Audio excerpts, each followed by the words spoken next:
First, I'd like to thank everyone for being here. You know, when the progress report came out years ago, we said there was a complete over-reliance on standardized test scores for making high-stakes decisions. And the teachers of this city continually said, there's something wrong with the test. There's something horribly wrong with the test. And then they said, we're no longer getting curriculum. What we're getting is test prep. And what we're being told is just to prepare them for the skills so they can do well on a standardized test. That does not equate to real learning. And this is the cry that you've heard from this group here for years. So we should have had that cry, should have been listened to. It took Harvard University to analyze in order to test. And the most significant part of their findings were that the tests are completely invalid for making any decisions whatsoever. We needed to have Harvard University tell us what so many people here already knew. Yet has there been a change in the progress report by the Department of Education? No. We are now still basing 85% of decisions for schools off of a test that has been called invalid to make decisions. This is wrong. It is bad policy. The parents, the teachers want their children to be taught problem-solving skills, critical thinking. We need education, not test prep. Right. We need a well-rounded curriculum that makes us drill down in every subject area, right, not more and more intensive test prep. We are playing a game with children's lives.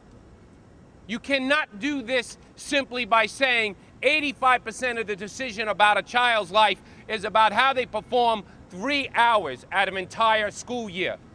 Their science projects, their book reports, these things count. That is a child's work. Right. We need to be able to look at these things when we're looking at a whole child. So I stand here in complete support of this platform, and I want to thank all the elected officials, community groups, parents, teachers, administrators are here because this is the right thing to do. And we're here to ask the Department of Ed to work with us in partnership. We're here to ask the mayor. There's a lot more to education than what currently is being looked at by the city. And we are hoping that they reach out a hand and want to partner and work with us. Thank you all very, very much. Our kids and schools are failing, and we need our children to be on track for success in college. So we have here today an array of folks who are here to stand and tell the world what we need the DOE to do. We stand united before you today as a Save Our Schools campaign because something has to be done now, and it can't be business as usual. In the Save Our Schools campaign, we want the department to provide intensive academic intervention for all students who scored a level 1 or a level 2, and that includes kids in high school. We need a sane and reliable accountability system that uses multiple measures of student and school performance.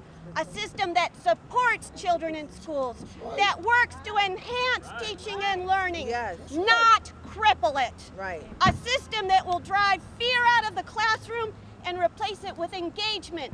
We demand today that the Department of Education make a plan to resolve the problems of low-achieving schools. We need systematic changes like expanded learning time, rigorous curriculum, support for teachers and parents to work together, and programs that will attract and retain excellent teams of teachers as well as principals. There is little more than I can add. I think Mike Mulgrew said it all. And what he could have added was, are we going to ask our Yankees and our Mets one game and that's it? There's nothing else. There is no preparation, no practice. We'll just play one game and then we'll decide who wins the World Series. It doesn't work that way. It takes everything that Mike mentioned, and we are fully supporting CEJ in this initiative. We need to stop this high-stakes testing immediately. What SOS is saying today, what teachers are saying today, what elected officials are saying today representing their constituents is something very simple. Stand down, no more politics. Right. Contact every parent whose child now is in serious education jeopardy. Work towards meeting with folks to figure out how we can provide needed instruction so that college is not lost to this generation of New Yorkers. That's right. And stop trying to convince people around the country that this is about credit claiming when this should be about graduation rates. This is an administration that prides itself on grading others. They love to grade everyone and everything. Well, I think that it's time that some of us grade the administration. There you go. And when it comes to this test score debacle, I think there's really only two options: a D for disaster or an F for fraudulent. Because this is a crisis of immense proportions, and we don't need rhetoric, we need results. We don't need spin control, we need scholastic achievement. Parents have woken up. They have said the time is now for change, and they want the administration. And we have representatives from the administration watching us right now. Take the message back. Work with us, elected officials, parent leaders, union leaders, and the public. Be transparent. Let's come up with a game plan to ensure that our children receive a quality education based on teaching and learning, not test prep. We're honored to be a part of this movement. We're so proud to see all parents, charter parents, as well as traditional school parents united with the community. We're honored to see the unions and the parents and the teachers united for this very important issue across the board. There's a coalition. Everybody's in it except the administration. We've got to save our schools despite their dysfunctionality. We have been hoodwinked. We've been bamboozled. We've been defrauded by this administration. We must do something about it for our children. It is time to mention the word money. We cannot fix the schools unless we have more pre-K, unless we have lower class size, unless we have extended day, unless we have programs for after school and weekend and evening enrichment. Parents have lost their voice. I'm glad to see that parents have gotten their voice back. And we have to let this administration know that we will no longer be silent when it comes to the children of the city of New York. We have to fight together, stick together. We have to make things better. This is a wonderful assemblage of all interested parties, and we're going to stick together and fight to make sure that the kids in the city of New York get the best education and the best that they deserve. I was not the best student. The reason I was able to become a city council member is because back then my mother was allowed to get involved and her voice was heard, and teachers like Miss Jeannie Ned were given the resources that were needed and the creativity to teach me to learn how I learned. That's the only reasons, and nowadays those two things are taken out. We need to put them back in so that students can learn. We don't have to do con games like fake testing and fake scores. We just have to believe in the kids. We have to believe that they can learn, and if we teach them right and we have the resources. Our mayor, administration, if what we were doing failed, we should be bold enough and honest enough to say it. It's failed. Let's stop this nonsense. We must make this school system well. With this movement, we will make this school system well.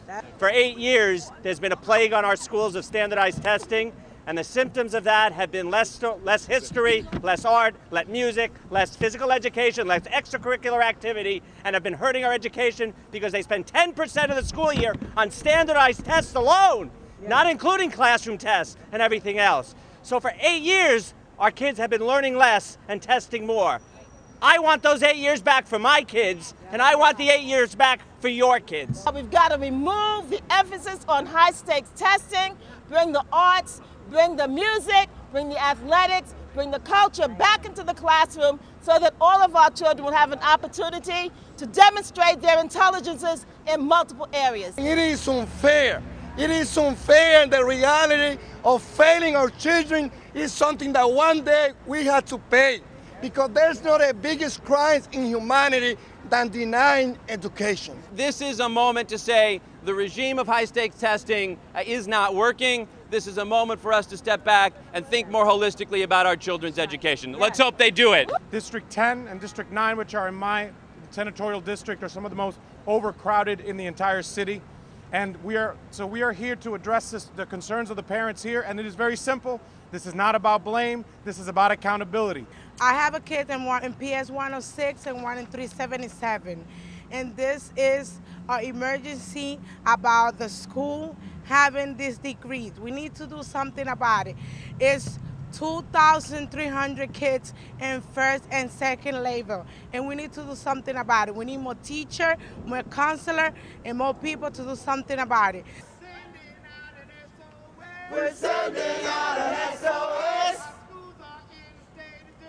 Our schools are in a state of distress.